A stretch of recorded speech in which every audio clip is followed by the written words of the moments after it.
puis 4 ans de grand séminaire à Besançon. Il est ordonné prêtre à Besançon le 19 mars 1944. Professeur de français, latin et grec au séminaire de Luxeuil de 1944 à 1969, il est ensuite nommé prêtre auxiliaire à Pont-de-Roide de 1969 à 1972.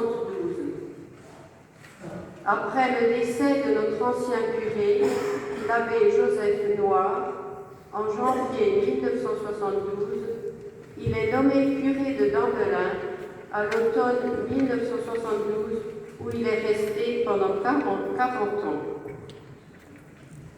Très bon musicien, il a commencé par transformer la modeste chorale qui existait en une chorale polyphonique, car pour lui, rien n'était trop bon pour le bon Dieu. Répétition toutes les semaines, il était très exigeant, nous apprenant à chanter, respecter le rythme, crescendo, diminuendo, syncope, forte, pianissimo, etc. Mais après l'effort, il y avait le réconfort. Nous passions à la salle à manger pour boire la tisane, du vin pour les hommes. Chacun apportant à tour de rôle un gâteau pour fêter un anniversaire ou pour toute autre occasion. Pendant ce moment de convivialité, l'abbé nous racontait des histoires drôles et même des histoires de curé. En juillet, il nous organisait un voyage en car pour visiter la Franche-Comté, l'Alsace et même la Suisse. Il a gâté sa chorale. Sa deuxième grande passion était la rénovation de cette église, qui était triste avec sa peinture marron omniprésente. Après de nombreuses réunions avec M. Bouret, représentant de l'art sacré, et M. Esterel, inspecteur général des Beaux-Arts à Paris, cette rénovation a commencé en 1977 avec la participation de M. Goettelet, sculpteur, et Mme Lannoy, restauratrice.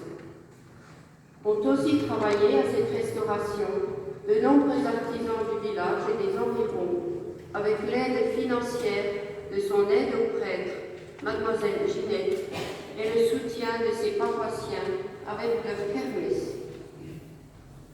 De nombreux travaux ont été entrepris pendant ces 40 années de présence à Damblin, en collaboration avec les maires de Damblin et Rimaud-d'Anvers, réfection du toit de l'église et du clocher, avec tuiles vernissées, l'électricité, sonorisation, restauration de l'orgue, escalier de la tribune, chauffage et encore bien d'autres. On en remplirait une page. Faire de la place aux laïcs dans les équipes liturgiques et de proximité a été plus difficile pour lui.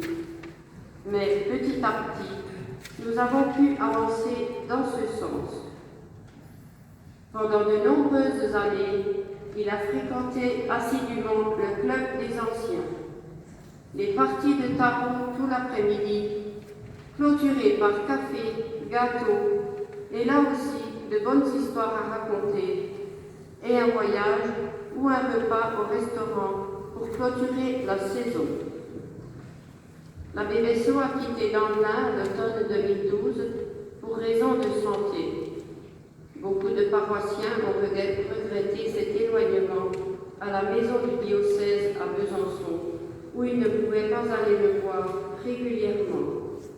Il a quitté notre monde le 13 juillet, à l'aube de ses 100 ans.